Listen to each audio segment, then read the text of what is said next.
চিম্পুলকৈ অকণমান চিকেন বনাম, তাকে তাৰে ৰেচিপিটো আপোনালোকৰ লগত মই আগবঢ়াবলৈ লৈছোঁ। এয়া মই চিকেন লৈছোঁ অলপমান। ইয়াতে মই 2 ঘণ্টামানৰ আগতে মই মেৰিনেট কৰি ৰাখিছিলোঁ ৰিফাইন আৰু হালধি দি পেলাই, আৰু তেলখিনি নিমখখিনি মই এতিয়া দিছোঁ। আৰু গতিকে আৰু এইপিনে আনফালে মই লৈছোঁ এইপিনে পিঁয়াজ, নহৰু, আদা এইখিনি মই মিক্সিত পিচি ল'বৰ কাৰণে লৈছোঁ। আৰু আনফালে এখন প্লেটত লৈছোঁ অলপমান জিৰা গুড়ি আৰু অলপমান জালুকৰ গুড়ি লৈছোঁ, আৰু অলপমান লৈছোঁ মই কাটি লোৱা ধনিয়া লৈছোঁ, যিখিনি ভালকৈ কাটি লৈছোঁ। আৰু এয়া আনফালে লৈছোঁ কেইডোখৰমান আলু কাটি লৈছোঁ, সৰু সৰুকৈ এটা আলু লৈছোঁ, 4টুকুৰকৈ কাটি লৈছোঁ। আৰু অলপ সৰু সৰুকৈ বেলেগকৈ পিঁয়াজ কাটি লৈছোঁ সৰু সৰুকৈ। আৰু লৈছোঁ 2টা শুকান জলকীয়া আৰু 2টা তেজপাত লৈছোঁ, সৰু সৰুকৈ কাটি লৈছোঁ টুকুৰ কৰি। অকণমান ঘিউ লৈছোঁ আৰু অকণমান চেনি লৈছোঁ। আমি প্ৰথমতে এতিয়া এইখিনি পিচি ল'ম পিঁয়াজখিনি ভালকৈ। বান্ধৱীসকল, কেনে আছে আপোনালোক? আশা কৰিছোঁ আপোনালোক সকলোবোৰ ভালে কুশলে আছে। নতুন ভিডিঅ' এটালৈ আপোনালোক সকলোকে পুনৰ এবাৰ গীতালীৰ পাকঘৰলৈ স্বাগতম জনাইছোঁ। আশা কৰিছোঁ আপোনালোকে আজিৰ ভিডিঅ'টো চাই ভাল পাব, আৰু যদি মোৰ ভিডিঅ'টো চাই ভাল পায় তেনেহ'লে এটা লাইক, কমেণ্ট আৰু শ্বেয়াৰ কৰি দিব। কাৰণ আপোনালোকৰ এটা লাইক আৰু এটা কমেণ্টে আমাক নতুন নতুন ভিডিঅ' বনাবলৈ উৎসাহ আৰু প্ৰেৰণা যোগায়। আৰু যদি মোৰ চেনেললৈ প্ৰথমবাৰৰ কাৰণে আহিছে বা মোৰ ভিডিঅ' প্ৰথমবাৰৰ কাৰণে চাইছে তেনেহ'লে চেনেলটো আগতে ছাবস্ক্ৰাইব কৰি ল'ব, আৰু তাৰপিছত কাষতে থকা বেল আইকনটো বজাই অলপ প্ৰেছ কৰি দিব। তেতিয়াহে মোৰ ভিডিঅ'সমূহ আপোনালোকে চাই থাকিব পাৰিব। ব'লক তেন্তে হ'লে ভিডিঅ'টোকো আৰম্ভ কৰোঁ, দেৰি নকৰোঁ। নহৰু আদা পিছা হৈ গৈছে ধুনীয়াকৈ, আৰু এতিয়া মই মাংসখিনিতে কাটি লোৱা পিঁয়াজখিনি দি দিছোঁ, গোটেইখিনিয়ে দি দিছোঁ। আৰু এই মছলাখিনিও ইয়াতে মই গোটেইখিনি দি দিছোঁ।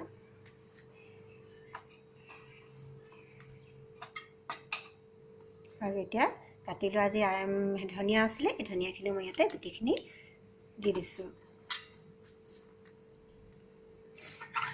আৰু এতিয়া ভালকৈ মই হেতাখনে মিহলাই ল'ম, যিহেতু হাতেৰে আগতে মই ধুনীয়াকৈ মেৰিনেট কৰি থোৱাই আছিলে 2 ঘণ্টাৰ আগতে।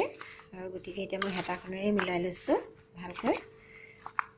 আৰু আনফালে এতিয়া আমি এটা কেৰাহী গৰম কৰি থৈছোঁ তেল দি পেলাই, আৰু এতিয়া আমি গেছৰ ওচৰলৈ যাব লাগিব। হৈ গ'ল। আৰু ইয়াতে মই তেজপাত দি দিছোঁ, জলকীয়াকেইটাও দি দিছোঁ, আৰু ইয়াতে মই ঘিউ অকণ দি দিছোঁ তেলতে। আৰু পিচি লোৱা যি পিঁয়াজ, আদা, নহৰু পেষ্টখিনি আছিলে সেইখিনি ইয়াতে মই গোটেইখিনি দি দিছোঁ। আৰু এইখিনি ভালকৈ ভাজি লওঁ।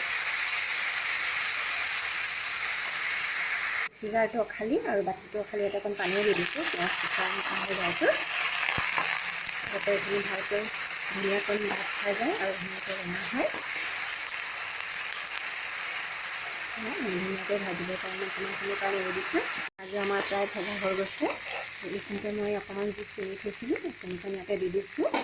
আৰু এতিয়া এইখিনিতে মই 1 পেকেট এনেকুৱা যিটো এভৰিডে মছলা হয়, এভৰিডে মিট মছলা, পেকেটটো গোটেই পেকেটটো ইয়াত দি দিছোঁ মই। যিহেতু বেছি নাথাকে, অকণমান থাকে মছলা। আৰু গোটেইখিনি মই ইয়াতে তেলতে দি দিছোঁ। আৰু ভাত খোৱা হৈ গৈছে, পিঁয়াজো ভাত খাই গৈছে। এতিয়া এইখিনিতে মই যি আমাৰ মাংস মেৰিনেট কৰি থৈছিলোঁ সেইখিনি এতিয়া মছলা দি দিম। আমাৰ হৈ গ'ল ভালকৈ মছলা আৰু পিঁয়াজ ভাজি লোৱা। এতিয়া মাংসখিনি ইয়াতে দি দিছোঁ, মেৰিনেট কৰা মাংসখিনি ধুনীয়াকৈ গোটেইখিনি দি দিছোঁ। তেনেকৈ ধৰি মই দি দিছোঁ। একেবাৰে চিম্পুলকৈ বনাইছোঁ, বেছি তেনেকৈ হেৰি কৰি নাখাওঁ। এনেকৈয়ে খাই ভাল লাগে, কেতিয়াবা চিম্পুলকৈ বনাই। আৰু এনেকৈ ধনিয়া সানিতেই ধনিয়া মেৰিনেট কৰোঁতে ধনিয়াখিনি দি দিলে খাবলৈ কিবা গোন্ধটো বৰ বেছি ভাল লগা যেন লাগে। সেইকাৰণে এনেকৈ দিলে ভাল পাওঁ মই, সেইকাৰণে এনেকৈ দি বনাইছোঁ আজি।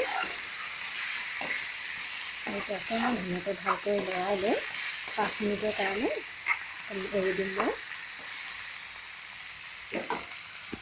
মাছ খোৱা হৈ গৈছে, প্ৰায় তেল ওলাই গৈছে দেখিছোঁ। এইখিনি ভজা হৈ গৈছে, আৰু এতিয়া এইখিনিতে মই গৰম পানী ঢালি দিছোঁ।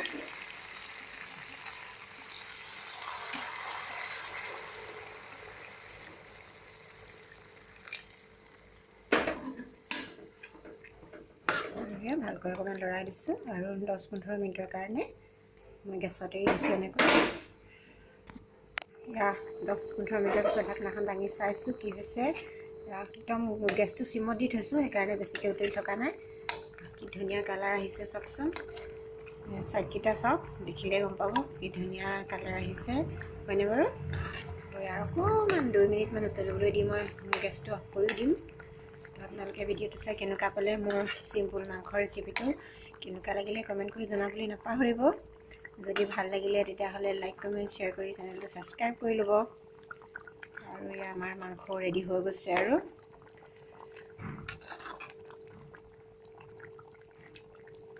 ইয়াতে আমাৰ গেছ অফ কৰি দিম। মই অকণ পনীয়াকৈ ৰাখি থৈছোঁ। আপোনালোকে যদি বিচাৰে ইয়াতকৈ অকণমান ডাঠ কৰি ৰাখোঁ তেল ৰাখিব পাৰে। যিহেতু পনীয়াকৈ ৰাখি বনাই খায়ো ভাল লাগে, তো এনেকৈ মই ৰাখি দিলোঁ। গেছ অফ কৰি দিলোঁ আৰু মোৰ মাংস